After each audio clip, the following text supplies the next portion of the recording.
হয়নে নহয়? সেইকাৰণে মই আপোনালোকৰ ওচৰলৈ আহিছো যে অসমৰ যিমান বিৰোধী দল আছে, ৰাইজৰ দল, কংগ্ৰেছ, অসম জাতীয় পৰিষদ, CPI, CPM, CPIML সব আমি একলগ হ'ব লাগে আৰু সবে মিলি মেলি চকীৰে সৈতে মামা আৰু চাচাক বান্ধি লৈ ব্ৰহ্মপুত্ৰত দলিয়াই দিব। হয়নে নহয়? এওঁলোকে যদি কিবা পলিটিক্স কৰিবলৈ মন আছে বাংলাদেশত গৈ কৰক। ব্ৰহ্মপুত্ৰত দি দিলে বাংলাদেশ গুচি যাব নে নাই? তেওঁলোকে তাত পলিটিক্স কৰক, অসমত আৰু হিন্দু মুছলমানৰ কাজিয়া কৰাই থাকিব নালাগে। হয়নে নহয় কওক? আমনি লাগিছে নাই বা হিন্দু মুছলমান কৰি? আমনি লাগিছে নে নাই? আৰে কব লাগিছিলে যে বস্তুৰ দাম কমা, কয় বোলে মুছলমানে দেশখন খালে। হয়নে নহয়? আমি জানো যে মুছলমানেও দেশ খোৱা নাই, হিন্দুৱেও দেশ খোৱা নাই, খ্ৰীষ্টানেও দেশ খোৱা নাই, দেশ খাইছে হিমন্ত বিশ্ব শৰ্মা আৰু অজহৰুদ্দিন আজমলে। হয়নে নহয়?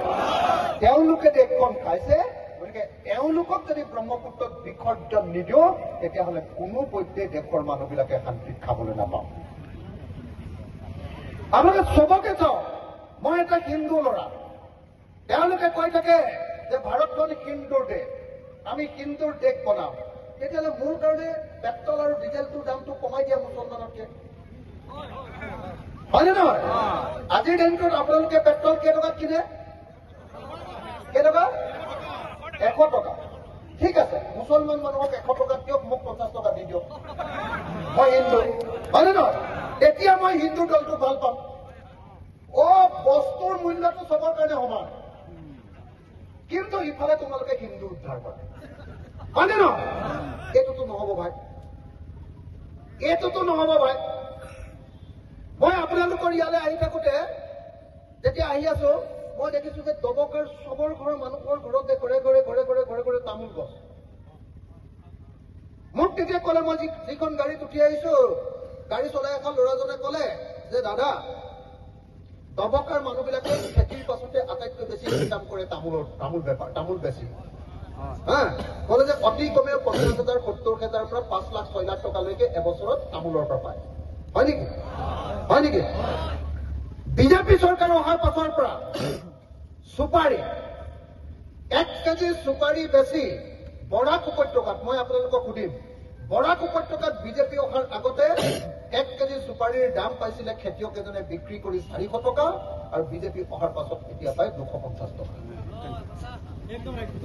আপোনালোকৰ ইয়াত কিমান পায় চুপাৰী? শুকান চুপাৰীটো 1 কেজি কেইটকা? 250 টকা। সেইটো সমানে।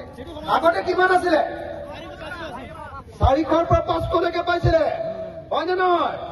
এই যে 400ৰ পৰা 500 টকালৈকে পাইছিলে, কেনেকে খেতিয়ক বিলাকৰ, হিন্দু মুছলমানৰ ৰাজনীতি কৰি কেনেকে খেতিয়কৰ পেটত ভুৰ মাৰিলে দেখিলেনে? কেনেকে দাম কমি গ'ল, বস্তুৰ দাম বাঢ়িছে, খেতিয়কৰ বস্তু কেনেকে কমি গ'ল? কেনেকে? কাৰণ আজিৰ দিনটোত হিমন্ত বিশ্ব শৰ্মা চৰকাৰে 1 কেজি চুপাৰীৰ পৰা 55 টকাতকে চিণ্ডিকেটৰ 2 নম্বৰী ধন তোলে। বুজি পালে নে নাই? কি কলো? কি পালো? কি কলো? মানে কি কৰিলে যে চুপাৰী বিক্ৰী কৰিব নোৱাৰিবা। চুপাৰী ম্যানমাৰৰ পৰা আনিলে সেইটো চুপাৰী বিক্ৰী কৰিব নোৱাৰে, হয়নে? কিন্তু আমাৰ ইয়াত উৎপাদন কৰা চুপাৰী কিয় বিক্ৰী কৰিব নোৱাৰে? এইটোতো আমাৰ চুপাৰী, আমি বিক্ৰী কৰিমেই, হয়নে নহয়? ম্যানমাৰৰ পৰা চুপাৰী অনাটো বিক্ৰী কৰা বন্ধ কৰিব পৰা নাই। আমাৰ লোকেল চুপাৰীটো বন্ধ কৰি কৈছে যে গাড়ী যদি পাৰ হ'ব লাগে ৰাস্তাত হিমন্ত বিশ্ব শৰ্মা চৰকাৰক এখন গাড়ীৰ পৰা 12 লাখ টকা দি যাব লাগে। তেতিয়া কি হৈ গ'ল? এতিয়া চুপাৰী আপোনালোকে বিক্ৰী কৰি আছিলে 400 টকা, চুপাৰী এতিয়া 250 টকাত বিক্ৰী কৰিব লাগে। 150 টকা আপোনালোকৰ মোমায়েকে সেইটো খাই পেলায়। এইটো হিন্দুৰ পৰাও খায়, মুছলমানৰ পৰাও খায়। কথাটো বুজিলে? বুজিলে নে নাই? তাৰমানে মই কি কৈছিলো আহিয়ে, যে খেলটো হিন্দু মুছলমানৰ দেখুৱাই দিয়ে বাহিৰত, ভিতৰি ভিতৰি লুটন। কথাটো বুজিছেনে? ভিতৰি ভিতৰি লুণ্ঠন কৰাৰ বাহিৰে বেলেগ কোনো ৰাস্তা নাই। ভিতৰি ভিতৰি লুণ্ঠন আৰু বাহিৰে বিহাইৰে হিন্দু মুছলমান। গৰু বিক্ৰী যে বন্ধ কৰিছে কেলে? মানুহে বাহিৰত ভাবি আছে যে অকল মুছলমানক ডিষ্টাৰ্ব কৰিবলৈ গৰু বিক্ৰী বন্ধ কৰিছে। ঐ, আগতে এক যোৰা গৰু বিক্ৰী কৰি যদি 55,000 টকা পাইছিলে মাজুলীৰ মানুহে, ধেমাজিৰ মানুহে, লখিমপুৰৰ মানুহে, শদিয়াৰ মানুহে, ডিব্ৰুগড়ৰ মানুহে একযোৰ গৰু, এক খাল গৰু বিক্ৰী কৰি যদি 55,000 পাইছিলে, এতিয়া সেই খাল গৰুত 35,000 টকা পায়। কিন্তু গৰু মাংসৰ দাম কমিছে নেকি? কিমান বাঢ়িলে?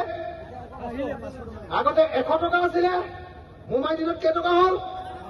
400 টকা, 500 টকা। কিমান বাঢ়ি গ'ল?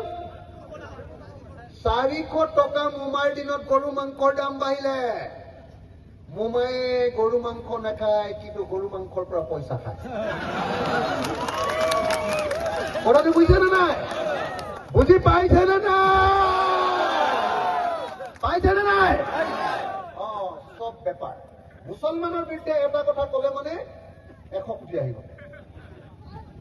কিহৰ পৰা আহিলে?